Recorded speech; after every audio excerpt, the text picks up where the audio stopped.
कहानी की शुरुआत में हमें साइबेरिया के एक जेल को दिखाई जाती है, जहां बहुत सारे जर्मन कैदियों को कड़कड़ाती ठंड में लाइन से खड़ा किया गया था। दरअसल जब वर्ल्ड वार 2 खत्म हुआ तो रूस ने बहुत सारे जर्मन फौजियों को अपना बंदी बना लिया। उन्हें दिन रात कोयले के खदानों में काम कराया जाता था। यूं तो इस जेल की सुरक्षा कुछ खास नहीं थी, लेकिन फिर भी कोई भी कैदी यहाँ भागने की हिम्मत नहीं जुटा पाता था, क्योंकि इस जेल के चारों तरफ सिर्फ जमा देने वाली बर्फ थी।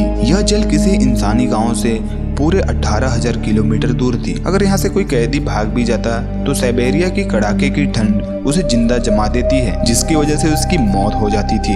इस जेल को बर्फ के मैदानों के बीचों बीच बनाया गया था, इसलिए किसी के दिमाग में यहाँ से भागने का सवाल ही नहीं आता था। लेकिन इन सारे बंदियों में एक शख्स ऐसा भी था जिसका दिमाग बहुत तेज चलता था। वह अपनी बीबी और बेटे से मिलने के लिए बहुत बेताब हो रहा था और उसका नाम था ह्यूबर्ट। उसे इस जेल में 25 साल की सजा सुनाई गई थी और वह यह नहीं चाहता था कि उसकी जिंदगी का आधा हिस्सा यहाँ कट जाए। इसलिए ह्यूबर्ट किसी भी हाल में इस जेल से फरार होना चाहता था और किस्मत से उसे एक दिन मौका भी मिल गया। वह एक कोयले की मालगाड़ी के पीछे छुपकर किसी तरह जेल से भाग निकलता है।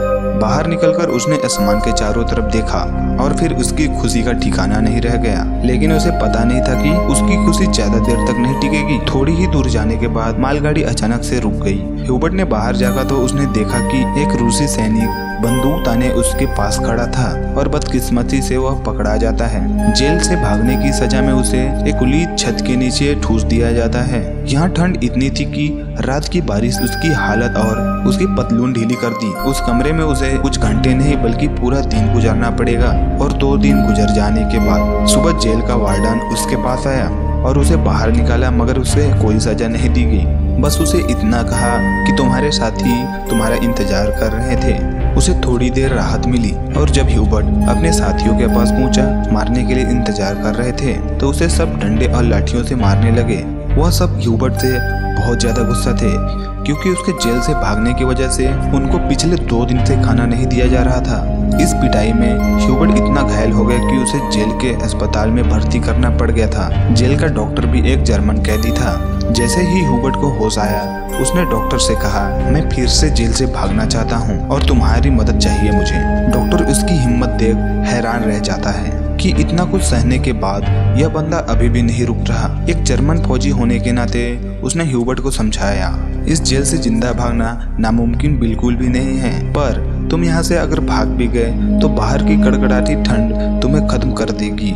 मगर सच्चाई यह भी नहीं थी, अगर तुम यहाँ से नहीं भागे तो तुम्हें यहीं मरना होगा। कोयले के इस खदान में कार्बन इतना ज्यादा है कि वो हमारे शरीर में घुस चुका है। इसलिए डॉक्टर ने कहा तुम्हें आखिरी बार भागने की कोशिश करनी चाहिए। फिर उसने अपने सारे गर्म कपड़े और कुछ जरूरी सामान ह्यूबर्ट को दे दिया। साथ ही उसने बताया कि उसे रेलवे लाइन के पास खाना छुपा हुआ मिलेगा। इतना ही नहीं, ह्यूबर्ट को एक बंदूक भी थी ताकि वह अपनी हिफाजत कर सके। दरअसल डॉक्टर ने भी यह सब खाना, बंदूक, गर्म कपड़े आदि जमा इसलिए किए थे क्योंकि वह भी इस जेल से भागना चाहता था।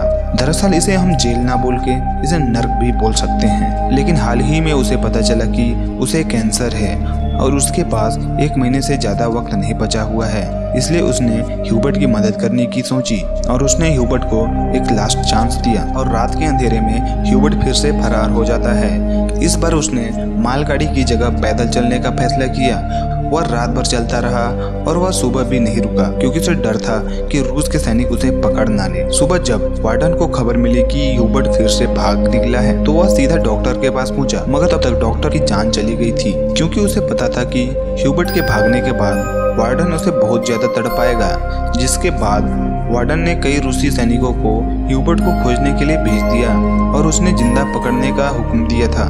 मगर कई दिनों की तलाश के बाद ह्यूबर्ट का कोई पता नहीं चला, न ही उसका कोई सुराग मिला। उसकी हिम्मत अच्छी थी, लेकिन बर्फबारी की वजह से उसके पैरों के निशान मिटते जा रहे थे, जिसकी वजह से रूस के सैनिकों को ढूंढना उनके लिए बहुत मुश्किल हो गया था।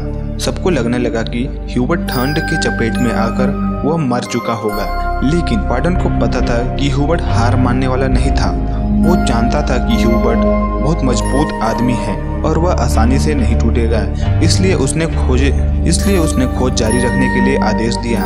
उधर ह्यूबर्ट को पूरे जोश के साथ बर्फीले तूफान में चिरता हुआ आगे बढ़ता हुआ दिखाया जाता है। जेल से भागे 9 दिन बीत चुके होते हैं। जेल से भागे 9 दिन के बाद उसने कुत्तों के भौंकने की आवाज सुनी। उसने पीछे देखा तो जेलर उसकी तरफ ही आ रहा था। वह भागने के लिए सोच ही रहा था, लेकिन जेलर उसके पास से गुजर जाता है तो उसे पता चला कि वह एक सपना था।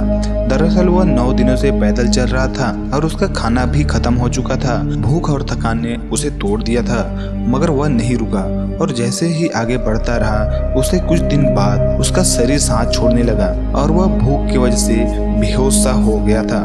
कुछ घंटे बाद जब उसे होश आया तब उसे अजीबोगरीब आवाजें सुनाई दे रही थी। उसने देखा कि दरअसल यह एक सील है। उसकी आंखें चमक उठी। उसने फौरन बंदूक निकाली और उसे निशाना लगाने की कोशिश करने लगा, मगर कमजोरी की वजह से उसका निशाना चूक गया और सील भागने लगा। लेकिन कई दिनों बाद ह्यूबर्ट को जिंदा रहने की उम्मीद मिली थी। वह यह मौका नहीं गंवाना चाहता था। वह सील के पीछे दौड़ा, मगर उस वक्त बर्फ टूट गई और वह पानी में गिर गया, जिसके वजह से उसके पैर में चोट लग गई। फिर भी वह हिम्मत नहीं हारा और सील का पीछा किया। ह्यूबर्ट धीरे धीरे और आगे बढ़ा, सील को फिर से देखा और आखिरी गोली चलाई। वह गोली सीधा जाके सील के पेट पे लगी और वह वहीं मर गया। यह देखकर ह्यूबर्ट बहुत खुश होता है, क्योंकि अब उसे सफर में खाने का फिक्र नहीं करना पड़ता। कई दिनों बाद उसके पेट में भरपेट खाना आया था। वह थोड़ा देर सुस्ताया, उसके बाद उसने फिर से सफर शुरू कर दी। इस लंबे सफर में ह्यूबर्ट बिल्कुल ही अकेला हो गया था। चारों तरफ सिर्फ बर्फ, उसके सिवा उसे कुछ दिखाई नहीं दे रहा था। ऐसा माहौल उसका दिमाग और भी खराब कर दे रहा था। इसलिए वह खुद से बात करने की सोचता है। अच्छी बातें सोचकर खुद को हौसला देता है। साथ ही वह अपना कंपास हमेशा देखता रहता है, ताकि बर्फीली वादियां उसका रास्ता ना भटका जाएं। दिन बीत गई और 2 महीने लगातार चलने के बाद उसे बर्फ के मैदान में एक छोटा सा पेड़ दिखाई दिया। उस पेड़ को देखकर वह इतना खुश हुआ जैसे कोई खजाना मिल गया हो। वह दौड़कर उस पेड़ को गले लगा लेता है। दरअसल यह पेड़ इस बात का सबूत था कि 2 महीने चलने के बाद बर्फ का इलाका पार हो चुका था। अब जंगल शुरू होने वाला था, तो थोड़ा देर और चलने पर उसे वैसा ही एक पेड़ और दिखाई देता है और कुछ दूर जाने के बाद जंगल शुरू हो गया और बर्फ का इलाका खत्म हो जाता है।